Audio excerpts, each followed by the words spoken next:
Hi, I'm Polly Ikonen, a director here at Landis Communications in San Francisco. And today I want to share some of the essentials for how to approach planning a PR campaign.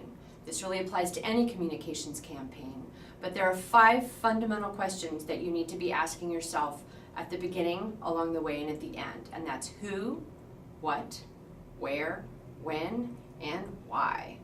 Sounds pretty basic, but it's easy to forget one or more of them. So you start with the who. Who are you trying to reach with your announcement? And this could be any kind of announcement. The question is, who do you want to talk to? So is it internal and external stakeholders? Is it a specialized audience? Of course, it's the media itself.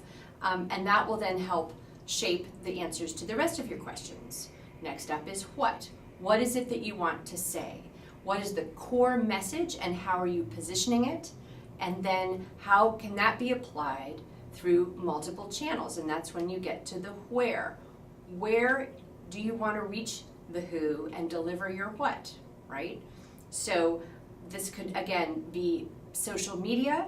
It could be traditional press, e-newsletters. There are so many communications channels today that you've got to really think about where are your audiences living and what's the best way to reach them. Then the next step is your when. When do you want to reach them? And you really actually work backwards from that one. You want to think, what is your desired outcome? Where do you want to hit in all of these different channels? And then back up, thinking of deadlines, thinking of embargoes, different kinds of factors of how long it's going to take you to prepare to hit your outcome. So, and of course you want to have coordination in the timing across all of the channels so that no one gets ahead of anybody else.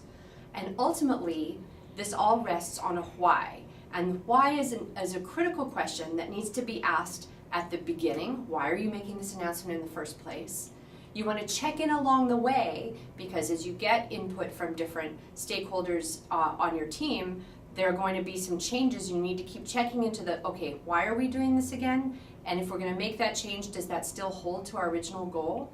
And then of course, when you get to the end of your planning process, you want to ask why again, just to make sure that you're landing where you intended to land with all of the decisions that have been made. So once you've checked off your who, your what, your where, your when, and your why, then you will be well on your way to having a successful PR campaign.